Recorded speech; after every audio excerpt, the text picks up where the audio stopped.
বৈষম্য বিরোধী ছাত্র আন্দোলনের আজকের যে শহীদ মার্চ ছিল সেই শহীদ মার্চ কিন্তু শেষ করেছে তারা, এবং শেষ করে শহীদ মিনারে এসে জড়ো হয়েছেন। এবং সেখানে আজকে অনেক জনগণ এবং ছাত্র জনতার উপস্থিতির কারণে আসলে যেভাবে ব্রিফিং করার কথা সেটি সঠিকভাবে হয়ে ওঠেনি। তবে আমরা এই মুহূর্তে পেয়েছি, আমাদের সঙ্গে একজন সমন্বয়ক রয়েছেন বৈষম্য বিরোধী ছাত্র আন্দোলনের তারিকুল ইসলাম। তার কাছ থেকে আমরা জানার চেষ্টা করব যে আজকে সর্বশেষ কি হলো বা তারা কি ঘোষণা দিলেন। জি, সবাই আপনারা জানেন যে বৈষম্য বিরোধী ছাত্র আন্দোলন আজকে গণ অভ্যুত্থানের 1 মাস পূর্তি উপলক্ষে আজকে আমরা শহীদ মার্চ করেছি। আমাদের বৈষম্য বিরোধী ছাত্র আন্দোলনে আমাদের যেসব ভাইয়েরা শহীদ হয়েছেন তাদের স্মরণে আজকে আমরা শহীদ মার্চ করেছি। আমরা বরাবর একটা কথাই বলে আসছি যে গত 5ই আগস্ট শেখ হাসিনার পতনের মাধ্যমে আমাদের আংশিক বিজয় হয়েছে, কিন্তু আমাদের চূড়ান্ত বিজয় অর্জিত হয়নি। আমাদের চূড়ান্ত বিজয় অর্জিত হবে তখন যখন এই শেখ হাসিনা গত 16 বছর ধরে যে ফ্যাসিজম কায়েম করেছে সেই ফ্যাসিজমকে আমরা যখন উৎখাত করতে পারবো।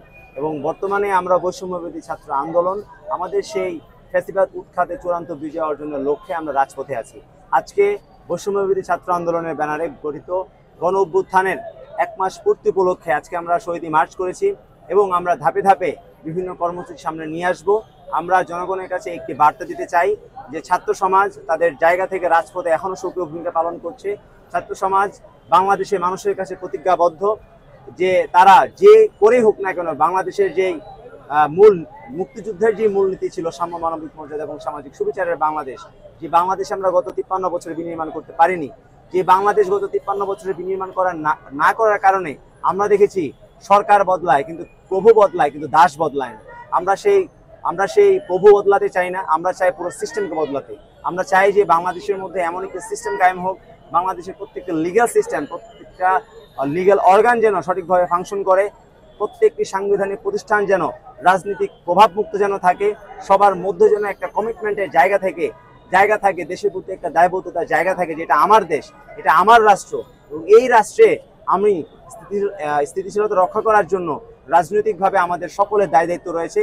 সেই জিনিসটি আমরা জনগণের কাছে বারবারই আমরা বলছি এবং আমরা আশাবাদী যে ছাত্র জনতার যে অভ্যুত্থানের মাধ্যমে আমাদের যে পোলারাইজেশন হয়েছে, ছাত্র সমাজের মধ্যে যে দেশের প্রতি দায়বদ্ধতার জায়গা তৈরি হয়েছে, আমরা এই ছাত্র সমাজকে, এই তরুণ সমাজকে নিয়ে আমরা ভবিষ্যতে বাংলাদেশ বিনির্মাণ করতে পারবো। আপনারা আজকে শহীদ মার্চ কর্মসূচি করলেন, আপনাদের নতুন কোনো কর্মসূচি আসছে কিনা? আরো আমরা আজকে আমাদের বৈষম্য বিরোধী ছাত্র আন্দোলনে যারা নিহত হয়েছেন তাদের স্মরণে শহীদ মার্চ করেছি এবং আমরা সামনে আরো কিছু প্রোগ্রাম আমরা নিয়ে আসব, কিন্তু আপাতত আমরা সেটা বলতে পারছি না। তবে আমরা প্রত্যেকটি জেলায় গিয়ে সেখানে জেলা কনভেনশন করা এবং পরবর্তী সেটিকে বিভাগীয় পর্যায়ে নিয়ে যাওয়া এবং একটি সেন্ট্রাল কনভেনশনের দিকে আমরা পরবর্তীতে যাব। এবং আমাদের এখন বর্তমানে মূল কাজ হচ্ছে বৈষম্য বিরোধী ছাত্র আন্দোলনের এই যারা এখানে দায়িত্ব পালন করেছেন, বিভিন্ন জেলায় বিভিন্ন শিক্ষা প্রতিষ্ঠানে যারা দায়িত্ব পালন করেছেন তাদের সাথে সমন্বয় করে যেন আমরা এই বৈষম্য বিরোধী ছাত্র আন্দোলন প্ল্যাটফর্মটাকে আমরা শক্তিশালী করতে পারি, সেই জন্য বৈষম্য বিরোধী ছাত্র আন্দোলন তার জায়গা থেকে কাজ করে যাবে। ধন্যবাদ। যেমনটি জানাচ্ছিলেন যে আজকের শহীদ মার্চ যে কর্মসূচি পালিত হলো সেই কর্মসূচি কিন্তু ইতিমধ্যেই সমাপ্তি হয়ে গেছে বলা চলে। শহীদ মিনারে তারা এসেছেন, তাদের কর্মসূচি ঘোষণা করেছেন। আমরা শুনছিলাম এতক্ষণ তিনি বলছিলেন তারা যেটা বলতে চান যে একটি নতুন বাংলাদেশ যেখানে প্রভু বদলায় কিন্তু দাস বদলায় না, এই প্রথা থেকে বেরিয়ে এসে বৈষম্যহীন একটি বাংলাদেশ গড়তে যা যা করা দরকার সেটি করে যাবে এই বৈষম্য বিরোধী ছাত্র আন্দোলন তথা ছাত্র জনতা। সেই প্রত্যাশায় তারা দিন গুনছেন। আমরাও চাই এমন একটি বাংলাদেশ গড়ে উঠুক এবং বিনির্মাণ হোক সোনার বাংলাদেশ। Shafiqul Islam, Asian television, Dhaka.